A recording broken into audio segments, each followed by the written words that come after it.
어제 제 사촌 동생 결혼식이 있었습니다. 오랜만에 일과 친척들과 만나서 가족들과 회포를 풀었고 또 삶의 이야기를 나눴습니다. 그러면서 옛날 우리 가족들 이야기를 또 한참 나눴습니다. 저희가 본가가 원래 시골이라서 저희 할머니가 농사도 지으시고 밭일도 하시고 또 바닷일도 하셨습니다. 참 고단하고 고생스러운 삶을 사셨던 것 같습니다. 그래서 제가 어릴 때 그런 일을 흉내내면 그런 일을 하지 말라고 할머니가 엄히 저한테 이야기하셨던 것이 기억납니다. 왜냐하면 당신이 하고 있는 그러한 고단하고 힘들고 어려운 일은 입에 풀칠을 하기 위해서 하는 일인데 너는 공부 열심히 해서 잘 살았으면 좋겠다는 마음으로 저한테 기대하시면서 공부하기를 바라셨던 것 같습니다. 우리네 부모님들의 마음이 그런 마음 아닌가 싶습니다. 자녀들이 공부 열심히 해서 내가 하는 일 하지 않았으면 좋겠고 내가 겪었던 이 고난을 겪지 않았으면 좋겠고 내가 살아왔던 이 힘든 시간들을 살지 않았으면 좋겠다는 그 마음이 자식들을 향한 마음이 아닌가 싶습니다. 그래서 공부 좀 잘하고 열심히 해서 험한 일을 하지 않고 편안하게 살고 가난이 되물림되지 않는 마음이 부모의 마음이 아닌가 싶습니다. 내가 하는 일이 힘들고 어렵고 눈물 나면 날수록 우리 자녀들은 좀 더 편하고 좀 더 안전하고 좀 더 행복한 삶 사는 것을 바라는 것이 부모의 마음 아니겠습니까? 물론 이 승승장구하고 좋은 자리 있으며 또 화이트 칼라 같은 이 직업이 있는 분들은 내 아이 직업을 자녀들이 이어받았으면 좋겠다라는 분들도 계시지만 대부분의 부모님들은 내가 하는 고난과 고생과 어려움들을 우리 자녀들이 안 했으면 좋겠다는 마음으로 자녀들에게 우리가 좋은 교육을 가르치고 또한 좋은 길을 가기를 소망하지 않나 싶습니다. 제가 일전에 목사님과 제 친구 목사님들과 이야기 나눈 적이 있습니다. 여러 가지 이야기를 나누는 중에 자녀에 관한 문제에 이르게 됩니다. 그 목사님에게 아들이 있었는데 자기 아들은 제발 목사가 되지 않았으면 좋겠다라고 이야기하셨습니다. 제가 그 이야기를 하면서 왜 그러냐고 물었더니 고생스럽고 힘들고 가난하고 어려운데 내 아들을 그렇게 안 살았으면 좋겠다라는 마음으로 이야기하는 걸 들었습니다. 그 이야기를 듣고 문득 저도 돌아보게 됐습니다. 우리 아들이 만약 목사하겠다 그러면 나는 어떤 마음이 들까? 두 가지 마음이 들었습니다. 한 가지는 우리 아들이 고생스럽고 가난하고 어려운 일들을 할 수 있을까라는 그런 안타까운 마음이 들었고 또 한 가지 마음은 그렇게 고생스럽고 힘들고 어려움에도 불구하고 하나님 위해서 내가 평생 달려가겠다고 다짐한다면 참 대견하고 사랑스러울 것 같습니다. 이 일을 귀하게 여기고 하나님 위해서 나의 모든 것을 다 내어드릴 수 있는 그런 헌신과 그리고 섬기의 모습이 참 귀하고 참 복되다는 그런 마음이 들 것 같았습니다. 그래서 양가 감정이 있습니다. 고생 안 했으면 좋겠다는 부모의 마음과 또 하나님 위해서 열심히 달려간 그 대견한 마음 양쪽이 있어서 그래 너가 하고 싶은 대로 해라. 아빠가 목사 되는 것을 바라거나 기대하지는 않지만 너가 마지못해서 목사 해야겠다면 아빠는 반대하지 않는다라고 이야기했던 것 같습니다.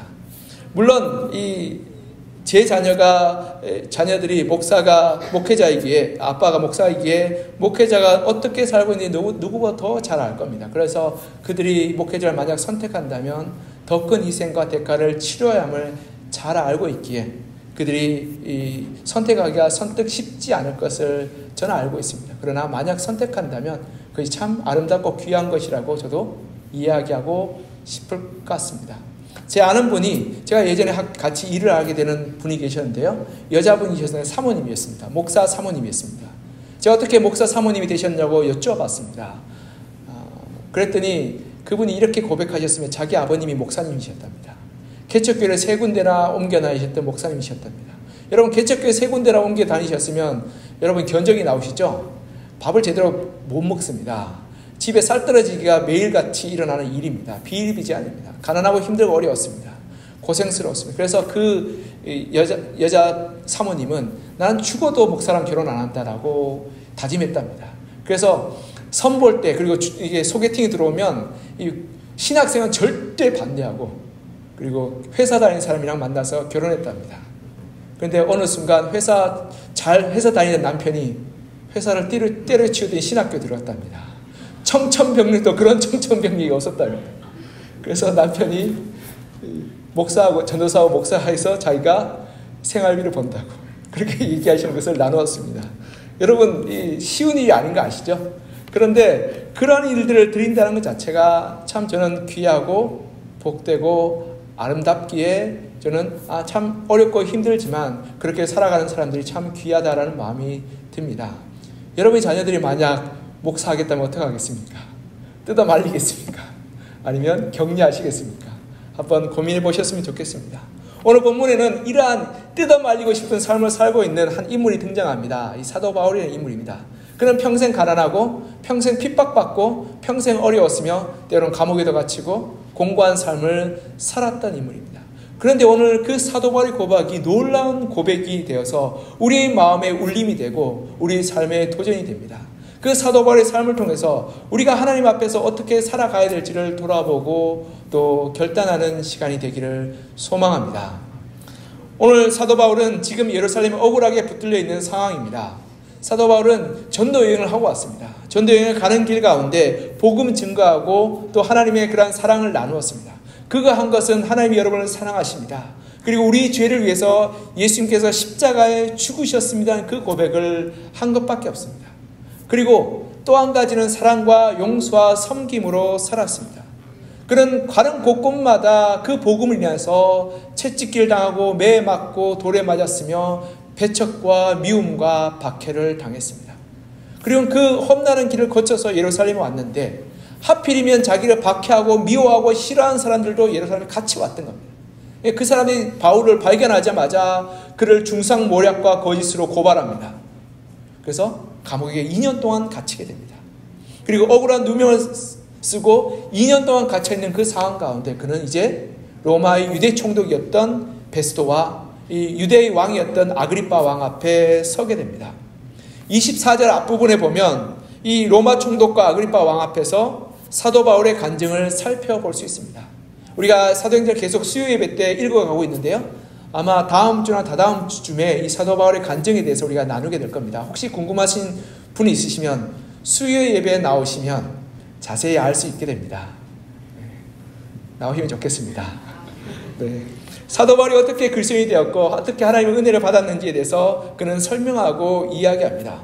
이 이야기를 들은 총독 베스도는 이렇게 말합니다. 우리 24절 같이 한번 읽어볼까요? 24절 시작. 바울이 이같이 변명하매 베스도가 크게 소리내어 이르되 바울아 내가 미쳤도다. 내 많은 학문이 너를 미치게 한다 하니. 아멘. 여러분, 유다 총독 베스도는 로마 귀족 가문의 자제였습니다. 그 당시 로마 귀족 가문은 그리스로 가서 이 수사학과 철학과 그리고 이 수학을 배웠습니다. 똑똑한 사람이었고 엘리트였습니다. 그리고 그는 군인으로 자랐습니다. 여러분, 군대는 감정이 없습니다. 군대는 명령과 합리성과 실제적인 그러한 지시만 남아있을 뿐입니다. 그러하게 마음의 감정과 그런 생각들이 중요한 게 아닙니다. 실제적으로 되냐 안 되냐, 가능하냐 불가능하냐를 따지는 것이 군대입니다. 그래서 군대에서 여러분 집에 가고 싶다고 마음이 든다고 해서 집에 들어가면 될까요 안 될까요? 탈영입니다. 큰일 나죠. 그런 것처럼 군대는 사람의 마음을 다루는 것이 아니라 합리성과 이성과 철저하게 실제적인 것만 다룹니다. 그 군대에서 오랫동안 복무하였던 이 베스도는 이 실제적인 것과 합리적인 것만 파악하는 인물이었고, 그러하게 환상과 계시와 부활에 관한 이야기의 하는 이 바울의 이야기가 허황되고 믿을 수 없는 것으로 여겨져서 받아들일 수 없었던 것입니다. 그러하였기에 그는 사도 바울을 향해서 너 미쳤구나라고 이야기했던 겁니다. 그리고 또 한 가지, 사도 바울은 여러분 한번 생각해 보시오. 어떤 사람입니까? 바울은 로마의 시민권자였습니다. 그때 당시 로마의 시민권자라고 말하는 것은 부유한 사람을 가리키고 있습니다. 여러분, 로마 제국이 카르타고와 이 이집트를 정복하면서 수많은 곡물들이 로마로 흘러 들어가게 됩니다. 그래서 자영농들이 다 망하게 됩니다. 그래서 자영농들은 다 소작농이나 노예로 전락하게 됩니다. 그래서 남아있는 로마의 시민권자는 대부분 부유하고 그리고 이 재산이 넉넉한 사람들이었습니다. 즉 내가 로마의 시민권자로 주장하는 것은 먹고 사는데 걱정 없는 사람이란 뜻입니다. 그리고 사도 바울은 유대의 최고의 학자 가말리엘 문화에서 수년간 공부했던 사람이다. 즉 지금으로 말하면 박사학위를 딴 박사였습니다. 똑똑한 사람이었습니다. 그리고 그는 텐트를 만들어서 이 먹고 살 만큼 기술자였습니다. 로마의 시민권자로 부유한 사람이었고, 그리고 그는 박사급의 엘리트였고, 그리고 기술자요 전문가였습니다. 그런 그가, 여러분 한번 생각해 보십시오. 부족 없이 부유한 삶을 살 수 있었던 그가 이 예수 그리스도의 복음이란 그 이유 때문에 까닭 없이 가난하고 핍박당하고 어려움당하고 수모와 치욕과 모욕을 당했던 겁니다. 이러니 유다 총독이었던 베스도 입장에서는 이해할 수 없었던 겁니다. 이 사람 로마 시민권자에서 어딜 가든지 이 로마의 법에 보호받을 수 있는 사람이었고 재산가였으며 그리고 똑똑한 박사였고 그리고 그는 기술자였습니다. 그러하게 남부럽지 않은 삶을 살 수 있는 충분한 사람임에도 불구하고 그는 오히려 가난함과 모욕당함과 박해당함과 어려움의 삶을 선택하여 살았던 겁니다. 그러니 합리적이고 이성적인 이 총독 입장에서는 이해할 수 없는 사람이었고 정신 나간 일이었던 것입니다. 그러하게 그는 베스도는 미쳤다라고 이야기하는 겁니다. 여러분 한번 생각해 보십시오. 스탠퍼드 박사나 하버드 박사가 시골 오지에 들어가면 그것이 알고 싶다라 뭐 세상에 이런 일이 나오지 않겠습니까? 왜 들어가셨습니까? 박사 나왔으면 연봉이 수억짜리 연봉을 충분히 받을 수 있는데 왜 거기에 들어가서 기인으로 합니까? 라고 묻지 않겠습니까? 여러분 수백억의 자산가가 있다 생각해 보십시오. 그 사람이 그 수백을 다 나눠주고 사회와 환원하고 혼자 오두막지고 살고 있다고 생각해 보십시오. 그러면 기이하지 않겠습니까? 왜 그렇습니까? 라고 물어보지 않겠습니까? 그와 마찬가지로 사도 바울은 똑똑한 사람이었고 부유한 사람이었음에도 불구하고 가난하고 핍박과 어려운 사람을 돕고 섬기는 삶을 살았던 겁니다. 그러하니 기이하고 이해할 수 없는 사람이었던 거죠. 왜 그런 사람 있지 않습니까? 여러분 한겨울에 영하 10도 20도 하는데 반팔과 반바지에 슬리퍼 신고 다니는 사람이 있습니다. 그런 사람을 뭐라고 말할까요? 정신이 온전치 못한 사람입니다. 물론 가끔 우리 아이들도 한겨울에 반팔에 반바지 입고 다니긴 하더라고요. 그래서 제가 너 미쳤구나라고 얘기를 합니다. 여러분 추운 집 두고 그렇게 반팔과 반바지 다니는 사람을 정신이 온전치 않은 사람입니다. 더 나아가 여러분 폭풍이 치는 이 태풍이 치는 이 비바람이 치는 그 날에 맨몸으로 나아가서 막 비바람을 맞고 있는 사람을 우리는 뭐라고 말할까요? 낭만 있다고 말할까요? 광인이라고 말할까요? 낭만 있다고 말하는 사람 여러분의 마음 가운데 아직 낭만이 살아있는 겁니다. 광인이라고 말하는 사람은 여러분이 실제적이고 현실적인 사람인 것입니다. 대부분 사람은 그 사람을 광인이라고 말합니다. 여러분 비 오는 날에 막 노래를 부르면서 춤추고 뛰고 나오는 사람 광인이죠. 그렇죠? 물론 우리 집 애도 가끔씩 비 오는 날 그렇게 뛰고 그럽니다. 그럴 때마다 제 가슴이 철렁철렁 내려앉습니다. 그런데 여러분 폭풍을 치는 인생의 길에 맨몸으로 달려가는 이 사도 바울을 보면서 베스도가 이런 마음이 들지 않았겠습니까? 야, 너 정신 나갔구나.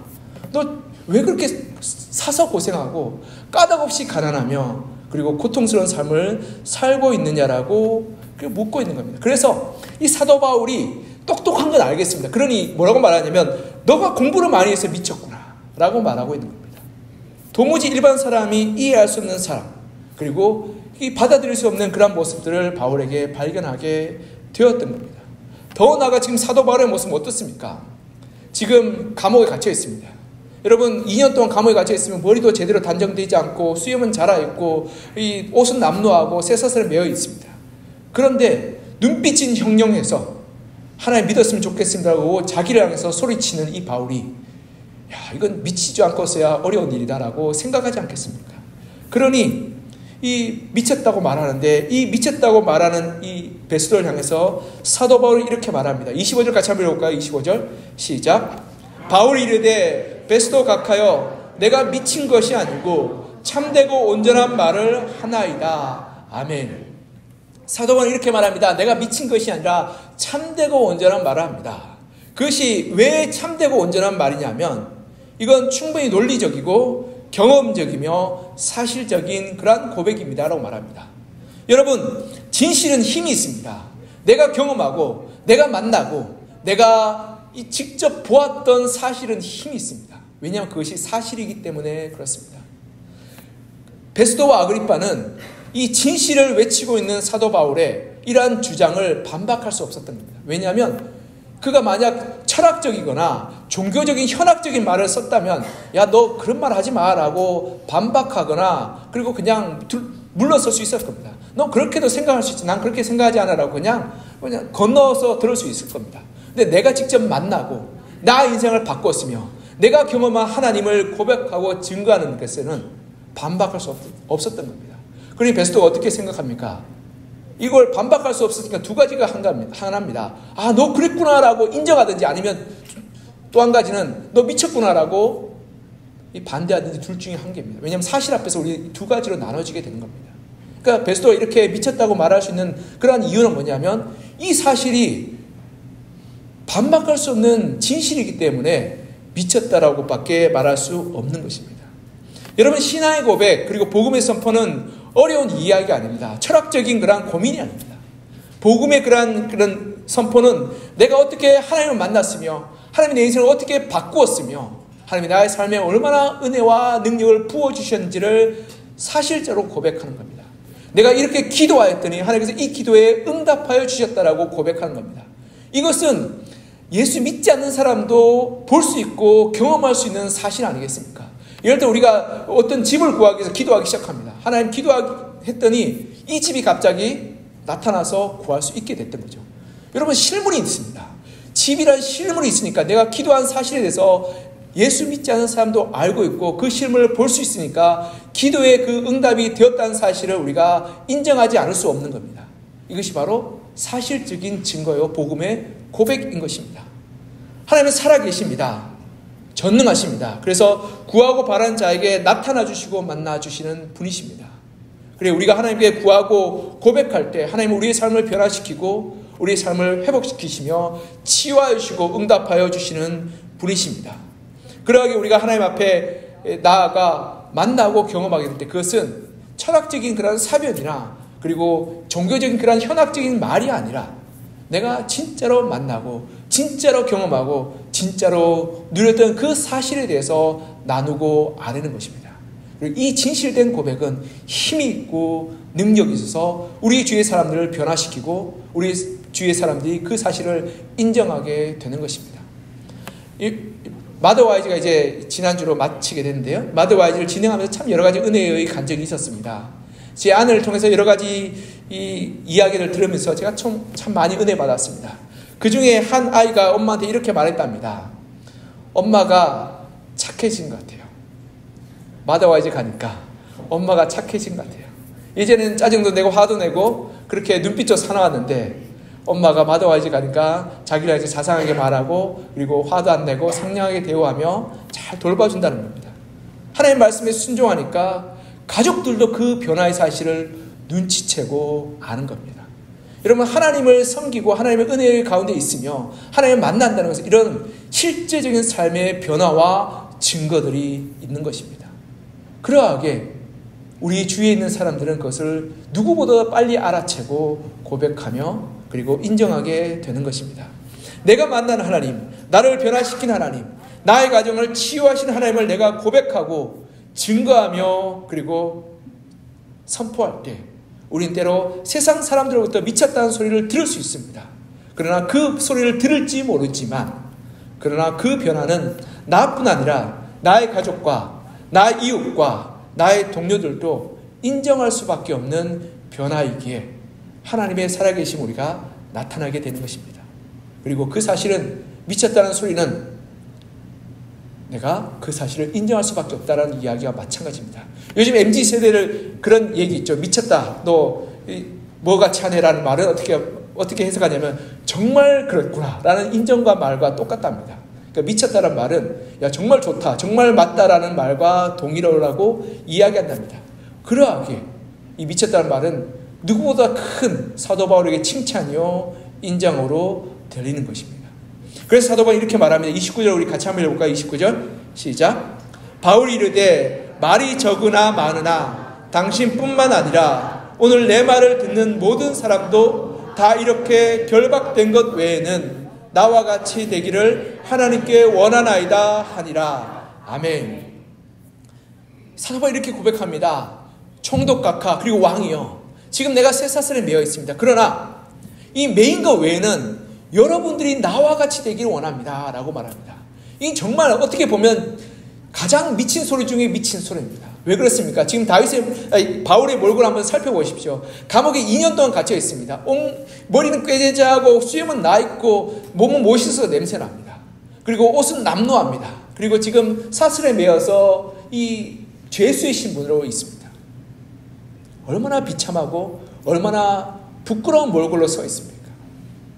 근데 사도 바울의 반대편에 있는 이들은 누구입니까? 유다 총독과 유다의 왕입니다.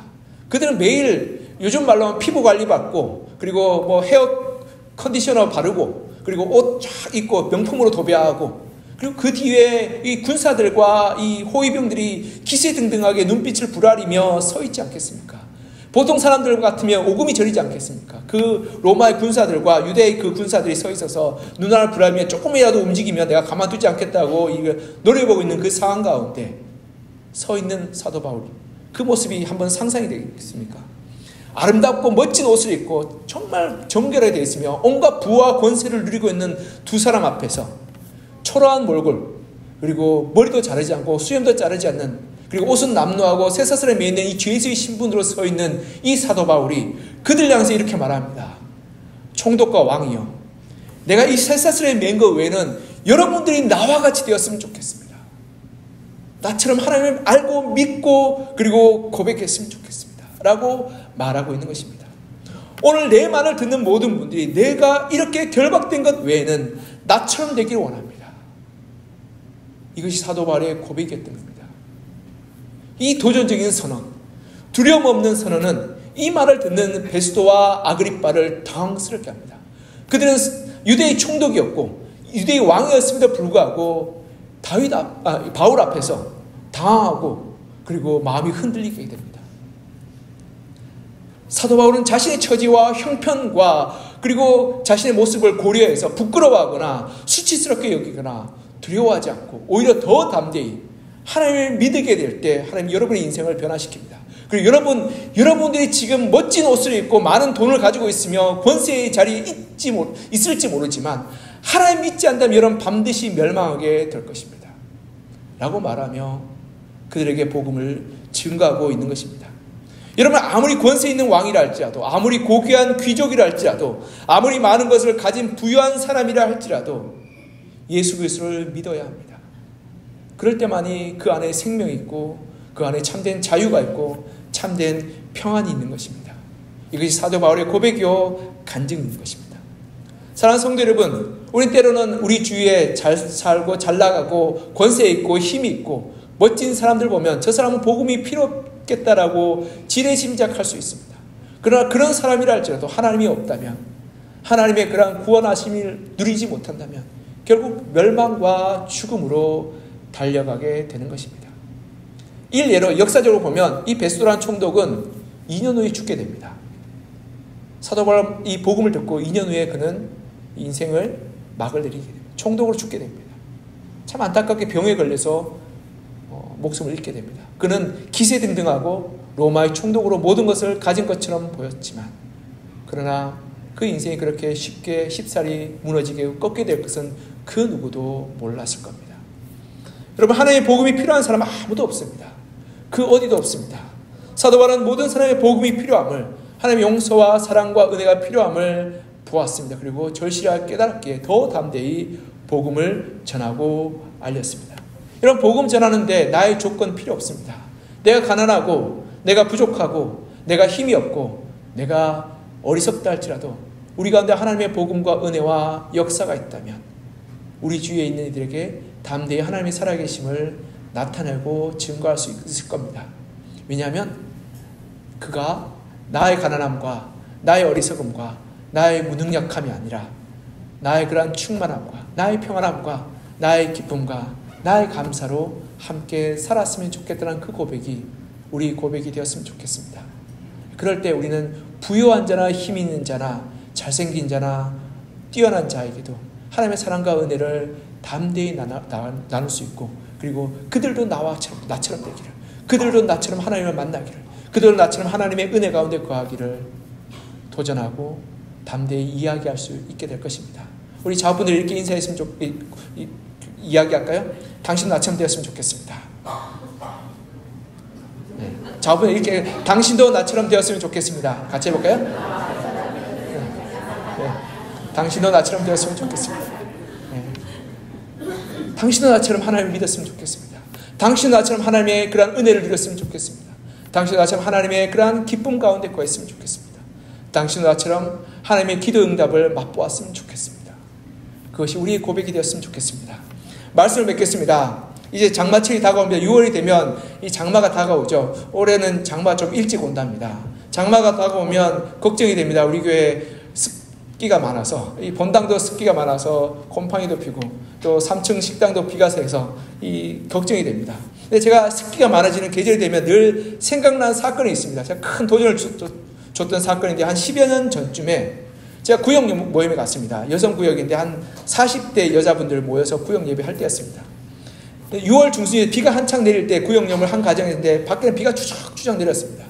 구역 모임을 은혜스럽게 마치고 다가를 나눴습니다. 그 집주인이 과일을 가지고 와서 다가를 나눴는데 우리 이 구역 모임 끝나고 나면 이제 식구들 어떤 이야기 합니까? 살아가는 이야기 하지 않겠습니까? 그래서 장마가 되니까 집에 빨래가 마르지 않는다고 한 분이 불평을 했습니다. 그러니 한 분이 전도를 했습니다. 어떻게 전도하냐면 제습기 사니까 너무 좋더라. 제습기 사니까 빨래가 뽀송뽀송하고 집이 쾌적해지더라. 너무 좋더라. 신세계더라. 라고 전도했습니다. 입이 마르게 칭찬했습니다. 그리고 그 구역 모임에 참석한 식구들 6, 7명 그 다음 주 제습기를 다 샀습니다. 저도 얼마 지나지 않아서 하나 구입했습니다. 좋긴 하더라고요. 네. 빨래도 잘 마르고 제습기 있으니까 제 아내가 더 좋아합니다. 집에 빨래를 늘어야 될 때 장마철에 한 달 정도 되면 냄새 나고 그리고 집이 꿉꿉한데 제습기 틀면 그렇게 쾌적합니다. 근데 제가 그 이야기를 듣고 그 모습을 보고 큰 충격을 받았습니다. 여러분 한번 생각해 보세요. 제습기 전도하는데 그렇게 열정적으로 전도하시는데 하나님 복음에 관해서는 그냥 나 몰라라 합니다. 여러분 제습기가 얼마짜리입니까? 기껏해야 20-30만 원짜리 아니겠습니까? 20-30만 원짜리 좋다고 그렇게 전도하고 복음 전해서 그 식구를 다 사게 만들었는데 내가 만나는 하나님, 나를 변화시키는 하나님, 내 마음 안에 평안과 은혜와 감동을 주신 하나님, 그 전하는 것에 우리가 20-30만 원짜리보다 더 못하게 살아가고 있지 않는가라는 생각을 하게 됩니다. 내 인생의 어려움 가운데, 내 인생의 고난 가운데, 내 인생의 그러한 환난과 아픔 가운데 반드시 필요한 분이 누구입니까? 예수 그리스도 하나님 아니겠습니까? 그분만이 우리 인생에 도움이 되시고 위로자가 되시고 치유자 되시고 능력이 되시는 분이십니다. 장마철에 제습기가 떠오르듯이 인생의 어려움과 고난과 환난 가운데서 우리가 반드시 알려줘야 될 분이 바로 예수 그리스도임을 우리가 반드시 기억하여서 그 하나님의 사랑과 복음과 능력을 우리의 이웃들과 가족들과 동료들에게 나누시는 여러분과 저가 되기를 그냥 간절히 소망하며 축복합니다. 우리 이 시간 같이 함께 기도했으면 좋겠습니다. 우리가 기억나는 우리 사람들, 복음이 필요하고 하나님의 사랑이 필요하고 은혜가 필요한 사람들 한번 마음속에 한번 생각해 보았으면 좋겠습니다. 우리 가족들, 우리 이웃들, 직장의 동료들, 그리고 내가 사랑하는 사람들, 그들에게 복음이 필요하고 그들의 하나님의 사랑이 필요합니다. 그들의 삶의 어려움과 고난과 힘든 상황 가운데 하나님을 만났으면 좋겠습니다. 하나님 은혜 가운데 나왔으면 좋겠습니다. 우리가 이 시간 함께 기도했으면 좋겠습니다. 기도하겠습니다. 사랑과 은혜가 풍성하신 하나님 아버지, 하나님 우리 가운데 함께하여 주여 역사하여 주시옵소서. 주의 은혜와 돌보심과 역사하심 가운데 살게 도와주시고 주님의 사랑과 은혜와 역사로 말미암아서 우리가 이 여기까지 오게 하시면 참 감사합니다. 하나님 정말 믿음으로 우리가 날마다 달려가게 하셔서 우리에게 주신 복음과 은혜를 나누게 하여 주시고 그들에게 하나님의 사랑이 필요함을, 하나님의 은혜가 필요함을, 하나님의 능력이 필요함을 우리가 올바르게 알게 하여 주시고 그들에게 하나님의 사랑과 은혜를 나누게 하여 주시며 그 사랑과 은혜 가운데 우리가 거하게 도와주옵소서. 아버지 하나님, 우리가 복음으로 날마다 살게 도와주시고 복음의 능력으로 날마다 헌신하게 하여 주시며 복음의 능력으로 우리가 달려가게 도와주시고 은혜를 도와주시옵소서. 아버지 하나님, 주께서 역사해 주셔서 감사합니다. 주께서 말씀해 주시고 은혜 받아 주시옵소서.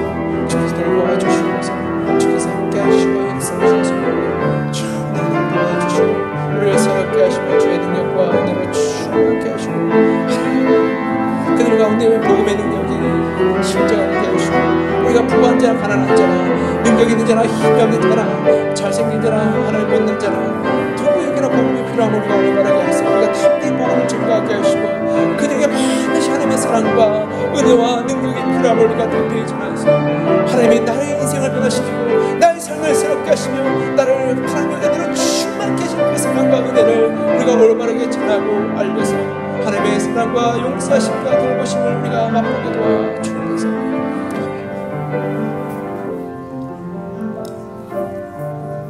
사랑과 은혜가 풍성하신 하나님 아버지, 하나님께서 우리를 구원하여 주시고 주의 사랑과 은혜로 우리를 날마다 돌보아 주시니 참 감사합니다. 기도에 응답하여 주시며 하나님의 충만한 은혜로 우리를 풍성하게 하여 주시고 우리에게 은혜의 자유를 허락하여 주시며 평안을 허락하여 주시고 우리의 불안과 염려와 걱정을 다 담당하여 주시면 감사합니다.